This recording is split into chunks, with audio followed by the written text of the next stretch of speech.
Welcome to NucleCast, the official podcast of the ANWA Deterrence Center. Our host is Dr. Adam Lowther, co-founder and vice president for research at the National Institute for Deterrence Studies.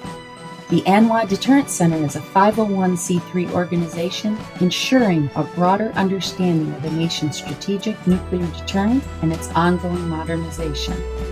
Thank you for listening and welcome to the show. The views of the host and the guests are their own.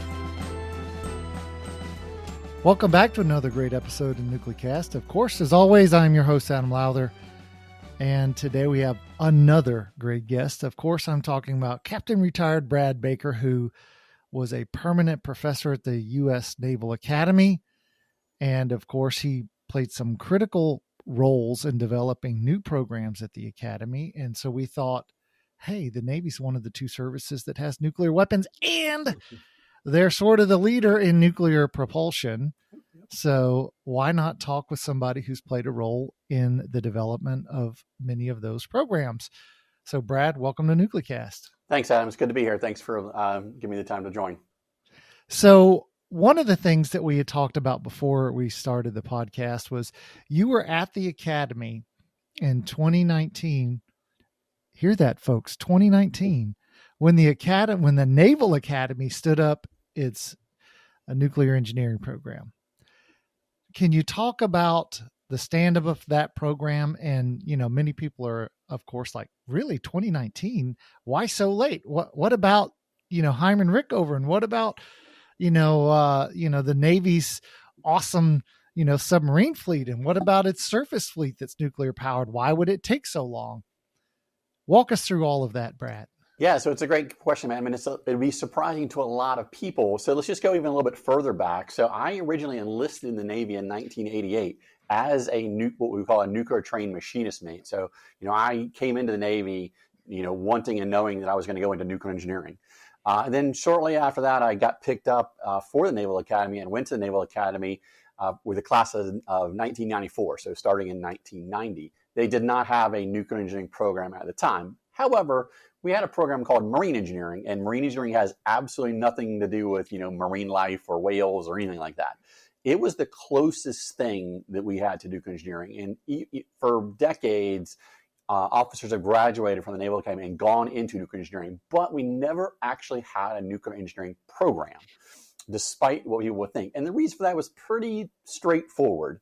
Admiral Rickover, and this is not meant to be disparaging at all, wanted a very specific, type of naval officer to go into the Naval Nuclear Propulsion Program. And he wanted to train them from the ground up. So there was just a little bit of opposition to establishing a nuclear engineering program at the Naval Academy. And the Navy's plan was, well, they were going to teach you everything you needed to know about nuclear engineering. And so that's what I did. I mean, going all the way back to 88, everything I knew about nuclear engineering, I learned in the Navy. But we always, at the Naval Academy, we always wanted to establish our own nuclear engineering program. We finally did do that with a lot of coordination with the Naval Nuclear Propulsion Program. But I helped start that program. There's always going to be strong interest at the Naval Academy in that program, even though it's not a huge major. It's a lot of graduates go into nuclear power. So it's a solid program that now allows officers to get a nuclear engineering degree. And then believe it or not, they're not actually required to go into nuclear engineering. Most do, but they're not actually required. So that's kind of the quick history lesson, on how it developed. Well, so it's interesting that you say that Admiral Rickover had a specific type of person he wanted, because in we do a series of podcasts that are sort of preservation of historical memory. And so we've had a podcast on Hyman Rickover from one of his biographers. And so I'm curious, this is something we didn't talk about in that podcast. So what is it that, that was so important to him that, he wanted to, come from without to find that, and what mattered so much? What was it that he wanted? Well, they just, again, nothing disparaging at all. The Naval Nuclear Propulsion Program and Admiral Rickover wanted to handpick, all the officers, all volunteers, and then to train them on Navy nuclear power. Because quite honestly, naval nuclear power and commercial nuclear power, and much less, like the other aspects of nuclear, like, nuclear weapons or, radiation detection or whatever. They're just very, very different. So the plan was that a person would learn about nuclear engineering the Navy way. So as an example, I've qualified in 6 different naval reactor plants. That's a lot of different plants, but they're still very, very different than a commercial plant. So that was kind of the idea, to pick a candidate, train them a specific way, and have them work entirely in the Naval Nuclear Propulsion Program. So, we were talking before the program began, and I mentioned, hey, I've got a son who's working on his associates in engineering, and his plan is to get his nuclear engineering degree. And then he was thinking about the NUPOC program, which some listeners may or may not be familiar with, which I'm sure you'll tell us about. But also, he wanted to be a nuclear propulsion officer, and he'll either do his time and get out and go work at a power plant or stay in, and so where are we in terms of big Navy? Are we, in the Air Force, as I spent most of my career in the Air Force, we have a pilot shortage. How is the Navy doing in meeting the demand? Because that's a really high level skill set. These are some of the Navy's brightest people. Is that a hard thing to find enough people? Well, sort of where are we, and what are we doing to make sure we have what we need? Sure. Well, recruitment in any technical challenging field is always challenging. But I think that there's the Naval Nuclear Program is in very good shape, right? Being able to recruit, officers and enlisted for the program, because as you kind of alluded to, there are multiple accession points for officers. You can graduate from the Naval Academy and become a nuclear power officer. You can go through the program you mentioned, NUPOC, nuclear officer promotion accession candidate, or you can also go from ROTC or NEOM. So think of it this way: that the submarine force and the Naval Nuclear Program has multiple spigots, right? They can turn on and off. At the Naval Academy, recruiting nuclear propulsion officers is actually pretty challenging, because they're still all volunteers. So meeting the desired goals is challenging, not impossible. We do generally make it, but there are multiple sources that you can assess into the power program from. And so for you as somebody who, started as an enlisted nuke and then, got out, went to the academy, was commissioned, and spent the rest of your careers as a nuclear propulsion officer. Talk about sort of that career path. And because I'll be honest with you, I'm going to have my son watch this podcast, when it goes up, or listen to this podcast when it goes up. So for other, a lot of our listeners are, they're pretty senior folks out in the nuclear enterprise, and they may have kids or grandkids who are contemplating this career field. So tell me about, this career field and opportunities and just, what life is like, all of that kind of stuff. Yeah, it's a great question. So I was sold early on. I'm a very technical person. I like technical programs. So, and I was kind of just an average to maybe below average high school student. Met with a recruiter. I did really well on kind of placement examinations for the nuclear power program. And I viewed it as a very good opportunity, right, to get really good technical skills. The nuclear propulsion program, including the enlisted side and officer, are very good, very well established, very good instruction, very valuable. So that's what I wanted. And I like the aspect of working with a small group of people, like on a submarine. So it was very appealing to me, and that's why I enlisted. I did really, really well in my initial pipeline, and I was very fortunate. I won't tell this full sea story, but I met 2 young officers, and they just kind of took an interest in me, and they told me that I should apply to the boat school. I had no idea what they were talking about. I had no idea what the boat school was. They were referring to the Naval Academy. So they kind of shepherded me along, helped me with my application, and then I went to the Naval Academy. And I did that to now get a college education. When I did that, I didn't actually have to go back as a submarine officer or, on a carrier or anything. I certainly wanted to, and that is what I wanted to do. So I spent 4 years in the Naval Academy. I picked the closest thing to nuclear engineering that I could. And I, from the beginning, always intended to go back into the nuclear power program. I did. I loved every minute of it. Then transitioned out, like you've already kind of alluded to come back to Naval Academy and teach, and then develop the nuclear engineering program. So for me, it was I loved every minute of it. It was a great and easy transition, and it was very, very seamless, for my first like 20 years of service. So for, I was Wyatt and I, that's my son. We were driving to the gym the other day, and he's, we were talking about life on a sub, and I was telling him, well, I served on destroyers and frigates, and he's like, Dad, I'm really not going to have time for a family because I'm going to be deployed all the time. And he was telling me all these things that his life is going to be like. So maybe for those folks out there that don't really understand, what is life like? What's a blue and gold crew, and tell folks about sort of, what that's like. Yeah, so it's definitely challenging, but certainly not impossible. And the idea that you can't have a family, I mean, that's just not the way it is. I mean, I got married shortly after Naval Academy. I had 2 daughters early on. They're grown now, so I had a family during all my time. Is it challenging? Sure, but so is life on a cruiser or destroyer, like you just mentioned. And those are actually pretty close examples because they're roughly the same size-wise. So there's nothing really that much different as far as like personal life and having a family. Yes, it's a small crew. You're frequently isolated. You're under the water. It's close quarters. Got all those things. But that doesn't mean that you can't have a very productive professional life and personal life. I loved it. I enjoyed every minute of it. I've been on every type of submarine that we have, including new construction. I've been on both types, SSN, SSBN. It's a tough schedule, sure, but so is plenty of other jobs. And what you will learn, at least hopefully what you will learn, is generally, if you're doing well, you don't want it easy. I mean, no one. Yeah. If you're a good professional, you don't want an easy life. So submarine life is not an easy life. But most things that are, that you want to do or be successful in are not easy. Yeah, things that are meaning. I keep trying to tell the kids, hey guys, if it was easy, you wouldn't value it. So. Right. It being harder, that's a good thing. So right. And what you want is you want opportunities, and there are tons of opportunities in the submarine force. You will get a great education, a very technical background. There's lots of opportunity. There's a relatively continuous progression up. So that's very rewarding. Yeah. So when you retire, let's say you do this, you get these for this, this young person out there who's like, yeah, this might be kind of interesting. And I could see this.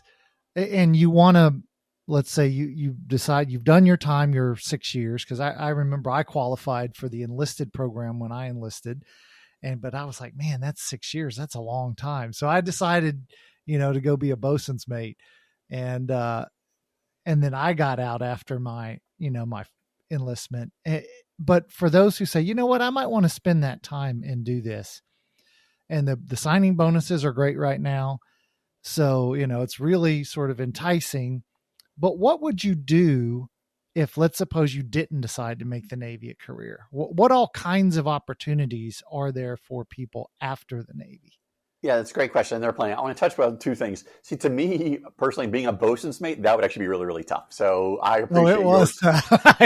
That's why I left, was because it was tough. Right. So I appreciate your service. And I think that was a challenging path. And the next thing I want to talk about, I will get back to your original question.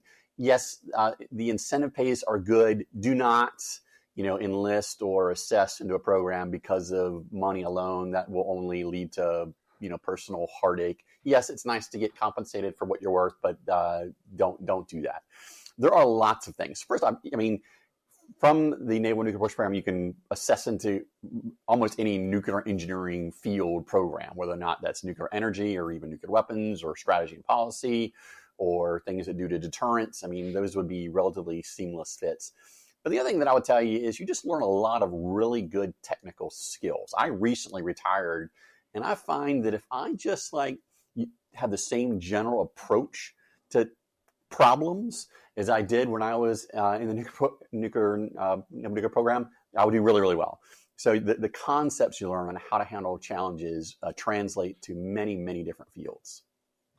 Yeah, that's an important, and it's a training of the mind. I think that's one thing that you often get out of the military is that you're trained to think and to be analytical, and how do you structure problems and then try to go solve those problems. That's sort of for me, and just your stick-to-itiveness. I mean, that's probably what I think the Navy was best for me, was it taught me a level of stick-to-itiveness that I wouldn't have got otherwise. Yeah, absolutely. And this ties directly back to where we started. I mean, this is part of the reason why, Admiral Rickover wanted to handpick officers in the program to then train them a very specific way, so that we use that training in the rest of their career. So these things that's why it's not a bad thing that we develop the program that way, because it develops a very specific skill set that works really, really well, on submarines and in nuclear power, and then translates over. I mean, there is a reason why there have not been, accidents on submarines, significant, 3 Mile Island, those kinds of things, because of the background and the ability to handle complex situations. There's a reason why it's so successful.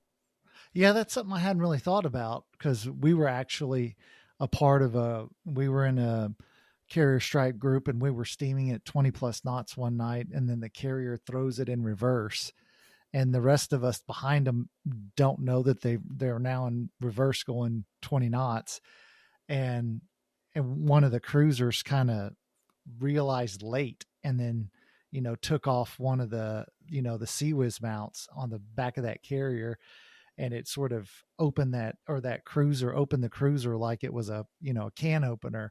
And that was just because, there wasn't good communication. And so if you think about being underwater, not hitting anything, and just some of the challenges of submarine operations, you really do have to have, people who are just very detail oriented. You have to be process oriented. You have to, no details can fall aside. You can never just sort of get lax, because, you could lose the sub because of that. So it's a kind of a great point that you make. Now we've got to take a quick break, but when we come back, let's talk about, you've been involved with some additive manufacturing programs at the Academy and doing a lot of sort of interesting new work. So let's talk about that. You're listening to Nuclecast, and we'll be right back. This episode of Nuclecast is brought to you by the ANWA Deterrence Center, whose mission is to educate Americans about the nuclear enterprise and strategic deterrence.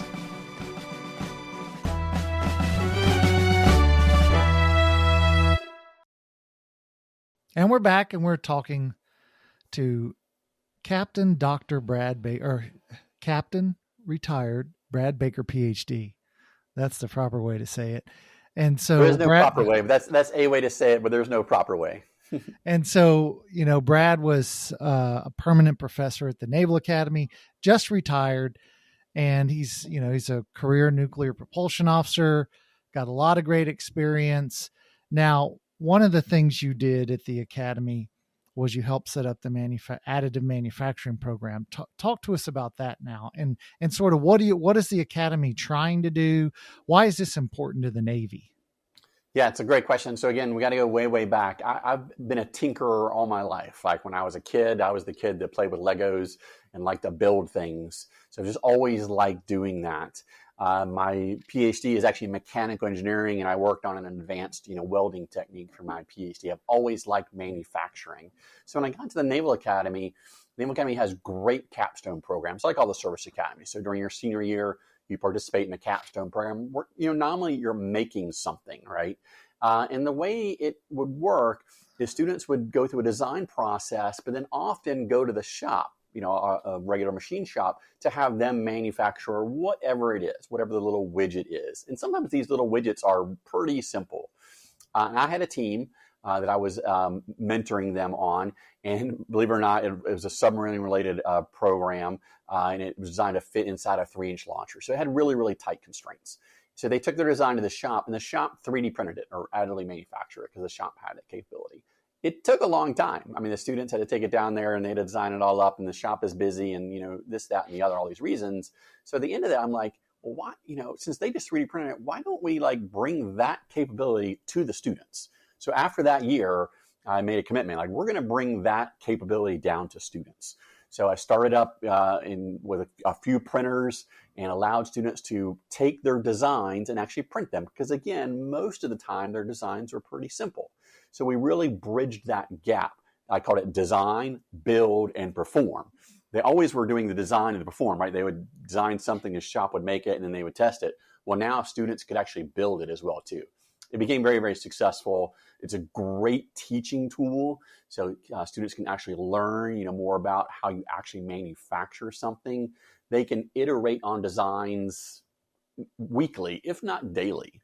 So like during the one project that I mentioned, during an entire semester, the students, I think, went through like 2 design iterations, because with the shop and getting manufactured, now students can go through 2 design iterations in a week, Right. because they can design it and build it. Now, so that was kind of the value to the Naval Academy. What's the value to the Navy? The Navy realizes this too, right? The Navy currently has 3D printers on certain ships. And so they're trying to develop people with a knowledge of those things. So the Naval Academy has helped bridging that gap as well too. And I do it in other areas as well too, working with American Makes and several other organizations. So it's a really, really good teaching tool to develop the future of the Navy. So do you see the utility? And I've had in a prior episode, we were talking submarine construction, and we sort of briefly talked about the role that additive manufacturing can play in submarine construction in Columbia. How would you envision sort of additive manufacturing playing a broader role? And where can you take it? What's sort of the bounds of what it can and can't do? Yeah, so there definitely is a place for it, for sure. Now, you have to be careful. Not everything should be 3D printed or additively manufactured. Yeah. And additive manufacturing is really good for certain repair situations or timeliness of parts, but it is also really good to be able to manufacture rare parts or individual parts. So there is research ongoing to have some components for Columbia class and others to have those parts designed for additive manufacturing. Like the intent is to additively manufacture them. It's not going to be the hull of the ship, or the propeller or anything crazy like that. But certainly there are some components where that'll happen. There are shortages, in the current capability for Columbia class construction. You probably heard of them. They deal with like castings and forgings and all the testing required. Well, yes. Additive can potentially offset some of those shortages. Yeah, and do you see, so as you look at the Navy and the Naval Academy, where do you see sort of the biggest needs for training, those cadets? What do they need? I mean, we only need a certain number of, history or, political science or English. The Navy, like the Air Force, is a pretty technical service. Where do you see that requirement sort of driving into the future? Well, first off, I don't ever want to besmirch other majors, because there's lots of good officers who have different backgrounds. And I served on admissions. I do understand your point completely. But to your point, I would have said, training is the current biggest area we need effort. People need who are going to serve in a technical capacity in the Navy and the Marine Corps and other services. They need a technical background, right, to be able to do many of those jobs. And if you kind of make a commitment that additive manufacturing is part of that future, well, you need to start teaching, that to your workforce as early as you can. Some kids are getting it already in high school, right? So that'll happen. But I clearly think it should be brought into their undergraduate education or as part of their commissioning program, where they at least have a knowledge. Now, I want to be careful here. I think you can learn plenty by simple additive manufacturing with polymers. Making things out of metal, even via additive manufacturing, is challenging, right? So we need to walk before we can run. So that's what the current focus is on. I think it should be on the development of the skill set, understanding the limitations, when it should be used, when it shouldn't be used, what it's good for, what it's not good for, rather than just saying, hey, we're going to 3D print everything. So do you see a future, like just thinking through additive manufacturing, do you see a future where, let's say, submarines have, 3D printers on them, and maybe a machinist mate says, hey, we need this widget. And, the guy that runs that's been trained in additive manufacturing, he says, well, that's something I can make. And then, so while you're underway, while you're deployed, you can make that, whatever it is, and then, replace the broken, rusted, whatever, regular maintenance, and then just put that additively manufactured bit wherever it needs to go. Is that sort of what you think is possible, or what are we looking at? That future's here. That future is already here Oh, okay. in certain ways. I mean, so you just got to be careful. And that's why you need education. There are submarines. So let's use that very specific example already. And I won't name drop, but I know a recent CEO of a submarine who used additive manufacturing on a deployed submarine in several, interesting and well thought out ways that significantly benefited the ship. Right? Are you going to do it for everything? Are you going to design some critical component? Perhaps not. But there are plenty of applications. So if you have any knowledge of submarines, air systems, water systems, these are the most common things that break. Yeah. Right? You were bosun's mate. You probably know this as well too. The nuclear plant is actually quite robust. Right? It rarely breaks. Yeah. But your high pressure air system, your low pressure air system, your distilling systems, all of those are ripe with opportunities to use additive manufacturing. And the good thing is the technicians already have the skill set. Many of them are really good designers and engineers, and they can design the component and then build it. So what you now need is you need leadership, right? You need a CO, an engineer, an XO, and senior enlisted that understand, hey, that is a case where we really, really shouldn't use additive. Or this is a case where we can actually accept some of those risks. And then you just got to figure out how you're going to track it. But that future is already here. Yeah. Okay. Well, that's something I didn't know. But now we're at that time in the show where I like to bring out Bob the Genie. And as I rub my magic lamp, Bob grants all guests 3 wishes. Now, those wishes have to be related to the topics we've discussed. No wealth, no looks, no get rid of my belly, none of that stuff. You've only got to wish what we're talking about.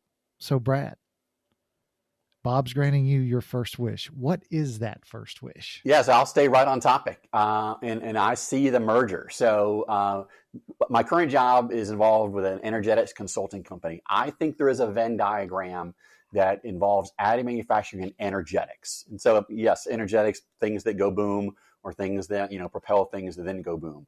I think there is a very natural fit there where you'll be able to 3D print energetics. So my wish is that we can actually prove that and demonstrate it. And someone will probably say they've already done it or whatever, but certainly not at scale. So additive manufacturing would offer many advantages to energetics, complex geometries, unusual shapes, custom designs, all that kind of stuff. So that's my first wish. My first wish is to be able to merge energetics and additive manufacturing.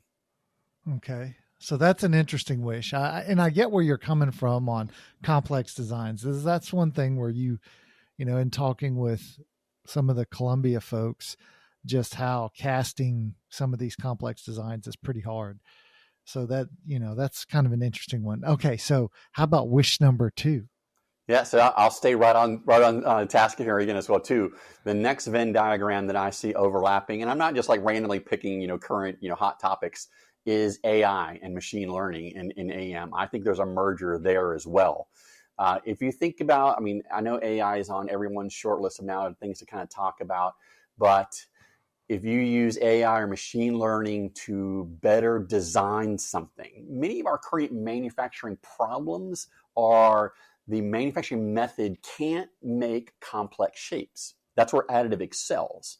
So I think you could potentially use AI or ML to develop a custom shape or a non-custom shape, right? If you told an AI algorithm to design me a turbine blade with these specifications, it might be able to optimize that and make a better turbine blade that you could now additive manufacture. So that's my next, thing is I'd like to prove the ability to combine artificial intelligence in AM and be able to, I know I'm a sci-fi nerd as well too, right? You can imagine any number of Tony Stark things, but there's a reason why it's called science fiction, right? Because there is some science behind it.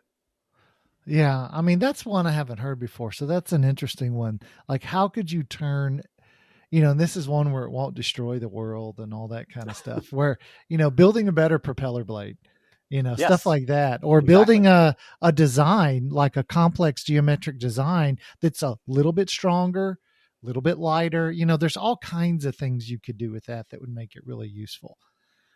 Exactly. And I know we're probably running out of time, but imagine exactly what you just said.